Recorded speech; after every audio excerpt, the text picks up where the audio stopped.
बिस्मिल्लाहिर्रहमानिर्रहीम। अस्सलाम वालेकुम। हम गिलगित से मैं और मौलाना अब्दुल हलीम साहब मुसलसल सफ़र करके यहाँ इमत पहुँचे। इमत से आगे चूँकि सफ़र बहुत ज़्यादा दुशवार गुजार था, इसलिए गाड़ी हमने वहाँ रोकी और वहाँ से मकामी अफराद ने हमें मोटरसाइकिलों के ज़रिए यहाँ तशनालोड पहुँचाया है। तो ये जो यहाँ तशनालोड का इलाका है इमत से आगे, ये अपने महल वक़ूअ के अतबार से इंतहाई हसास इलाका है। इसी वजह से हम जब आ रहे थे रास्ते में तो यहाँ आर्मी की एक चौकी है जहाँ पर वाज़े तौर पर लिखा हुआ है कि यहाँ से आगे गैर मुल्की अफराद का यानी फ़ॉरेन कंट्रीज़ के जो लोग हैं उनका दाखिला मना है। तो हमने अपना कौमी शनाख्ती कार्ड दिखाया और यहाँ पर हम आए हैं। तो इस इलाके का जो महल वक़ूअ है वो इस एतबार से भी ज़्यादा हसास है कि यहाँ से आगे अफ़गानिस्तान और फिर ताजिकिस्तान और उसके साथ चीन का बॉर्डर लगता है। ताजिकिस्तान के बॉर्डर लगने का मतलब ये है कि ये रशिया का गेट वे है। तो हम मौलाना अब्दुल हलीम साहब से पूछेंगे कि वो यहाँ से हमें इसका महल वक़ूअ थोड़ा समझाएं, हमारे नाज़रीन को बताएं कि वो यहाँ से आगे किस तरह से ट्रैवल करके हम रशिया या अफ़गानिस्तान या चाइना पहुँच सकते हैं। बिस्मिल्लाहिर्रहमानिर्रहीम। शुक्रिया यूनुस भाई, आपने हमें इस इलाके की मालूमात फ़राहम करने का मौका अता फरमाया। तो जैसे आपने फरमाया यहाँ के महल वक़ूअ के अतबार से यहाँ बहुत अहम इलाका है।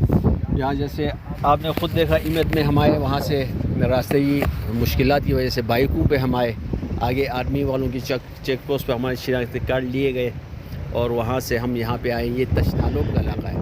यहाँ से आगे तकरीबन 30 किलोमीटर आगे मतरम दास है, वहाँ से आगे रास्ता नहीं है, पैदल लोग जाते हैं। और वहाँ से आगे सोख्तर आबाद का इलाका है जहाँ कुछ हमारे साथी पहले भी गए हैं। वहाँ से सीधे अगर आप बिल्कुल आगे जाएं तो कोई तकरीबन 70 किलोमीटर के बाद दरियाए आमो आ जाता है। उसके बाद आगे ताजिकिस्तान का इलाका है और बिल्कुल वहाँ मेन सड़क वहाँ से गुजर जाती। फिर यहाँ से एक ग्लेशियर आ जाता है बिल्कुल दाएं तरफ, वहाँ से आप बाबा गुंडी ज़ियारत आगे जाकर चाइना बॉर्डर आ जाता है। फिर इस तरफ बिल्कुल हम बाएं सामने की तरफ जाते हैं, ये पूरा पामेर बदख्शां का इलाका आ जाता है, पंशेर का इलाका अफ़गानिस्तान चले जाते हैं। फिर उस तरह ये बरोगल ग्लेशियर बड़ा मशहूर है, वहाँ से नीचे आ जाते हैं मेरे ग्राम 2, मेरे ग्राम चिनार, उससे मसूज और चित्राल का इलाका आ जाता है। पहले ज़माने में लोगों की यहाँ से आमदोरफ़्त बहुत ज़्यादा थी, बल्कि यहाँ से ताजिक हमारे जो भाई हैं वहाँ आते थे, ज़र मुबादला हुआ करता था। यहाँ के याक बड़े मशहूर हैं, यहाँ के जो बड़े छोटे जानवरों के अतबार से बकरियाँ हैं माशाल्लाह बड़े ज़बरदस्त हैं गोश्त के अतबार से।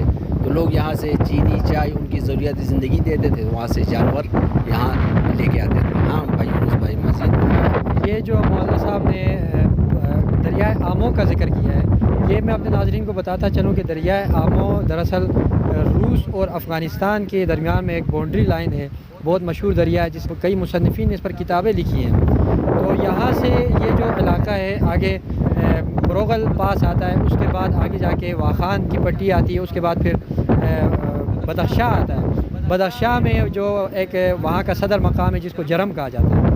तो ये बदख्शां की भी अपनी एक तारीख़ है इस इलाके की, और इस रास्ते की भी एक अपनी अहमियत है, क्योंकि यहाँ पर पुराने ज़माने में ये जो इश्कोमन का इलाका इमत से थोड़ा आगे रास्ते में आता है, तो ये बदख्शां और वाखान का एक वाली थे, उन्होंने आके इश्कोमन में भी हुकूमत की है। और यहाँ बुरुश खान के नाम से जो यहाँ के बड़े मशहूर हस्ती थे, उनकी शादी भी बदख्शां से हुई थी। बदख्शां के इसी रास्ते से वो अपनी दुल्हन लेकर आए थे और घोड़ों के ज़रिए से लंबा सफ़र तय करके आए थे। और ये जो बुरुश खान थे, इनके बेटे थे आज़ाद खान, जिन्होंने गिलगित में हुकूमत की और गिजर के अंदर इनकी हुकूमत थी, और ये हुकूमत थी गोहराबाद तक। आज़ाद खान गिलगित बल्तिस्तान के सबसे ताकतवर और मशहूर राजा थे, जिन्होंने अपनी बेटी का रिश्ता फिर अपने ननियाल दोबारा बदख्शां में किया। बदख्शां में उनका निकाह हुआ और गिलगित से वहाँ से बारात गई और बदख्शां गई। और ये जो आज़ाद खान थे, जो गिलगित बल्तिस्तान के बहुत मशहूर राजा गुजरे हैं, जिनका मज़ार आज भी गिलगित शहर में मरकज़ी जामा मस्जिद के बिल्कुल बैक साइड पर मौजूद है, उनके बारे में मैं आपको बताता चलूँ कि आज़ाद खान जो थे वो 1832 में गिलगित में जो नगिर के राजा थे, ताहिर शाह के नाम से मशहूर थे, उनके आपस में लड़ाई हुई और ये गिलगित में मरकज़ी जामा मस्जिद के बिल्कुल सामने जो इलाका है वहाँ पर खेत हुआ करते थे, जहाँ आजकल चाइना ट्रेड और सिटी थाना है, वहाँ पर नगिर के राजा ताहिर शाह और इस आज़ाद खान राजा की दो बदू लड़ाई हुई, और जिसमें आज़ाद खान शहादत के रुतबे पर फाइज हुए और इस तरह से ताहिर शाह ने गिलगित की हुकूमत पर कब्ज़ा किया।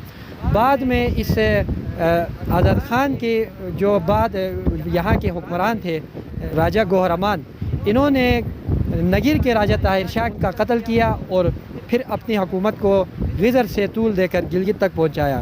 تو اس حوالے سے یہ جو علاقہ ہے جہاں آج ہم آئے ہیں بہت اہمیت کا حامل، اپنے محل وقوع کے اعتبار سے، اپنے تاریخ کے اعتبار سے، کہ یہاں پر جو پرانے زمانے میں راجگیری کا جو نظام تھا اس حوالے سے یہاں پر بڑی اس زمانے کی روایات اس علاقے کے ساتھ جڑی ہیں۔ بہت دشوار گزار راستہ ہے، یہاں سے پیدل راستہ ہے، گاڑیاں تو یہاں سے نہیں جاتی۔ آگے تاجکستان کا علاقہ ہے، تاجکستان چونکہ روس کی ایک علیحدہ ریاست ہے جو افغانستان کے ساتھ لڑائی کے بعد جو 17 ریاستیں وجود میں آئی تھیں ان میں سے ایک تاجکستان بھی ہے۔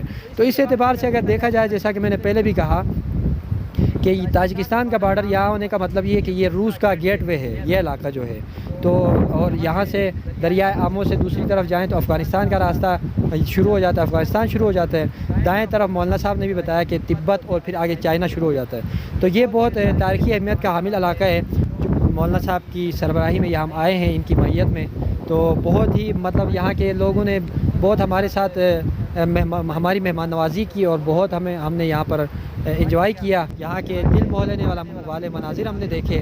جون کا مہینہ ہے اور جون کے مہینے کا آخری عشرہ ہے، آج غالباً 28 تاریخ ہے، یعنی جولائی کا گرم ترین مہینہ شروع ہونے والا ہے، لیکن یہاں کے پہاڑ برف سے ڈھکے ہوئے ہیں اور یہاں پر ٹھنڈی ہوائیں چل رہی ہیں۔ اور آگے ہم نے راستے میں ابھی دیکھا گلیشیر کا پانی بہہ بہہ کے نیچے ندیوں کی صورت آ رہا تھا۔ تو یہ انتہائی خوبصورت ترین علاقہ ہے، لیکن سیاحت کے شعبے میں ہماری سست روی کی وجہ سے آج یہ دنیا کی نظروں سے اوجھل ہے، جو ہمارا ایک تاریخی ورثہ بھی ہے اور سیاحت کے حوالے سے بھی یہ بہت اہمیت کا حامل علاقہ ہے۔ تو روڈ کی سہولت بھی میسر نہیں ہے، تو اس شعبے پر ہمیں توجہ دینی چاہیے۔ سیاحت کو فروغ دے کر ہم اپنے علاقے میں بہت بڑی سرمایہ کاری لا سکتے ہیں۔ تو میں اپنے شریک سفر مولانا عبدالحلیم صاحب کا شکر گزار ہوں کہ انہوں نے بہت ساری معلومات وہاں پہنچائی۔ اسی کے ساتھ اپنے میزبان یونس راجہ کو اجازت دیجیے۔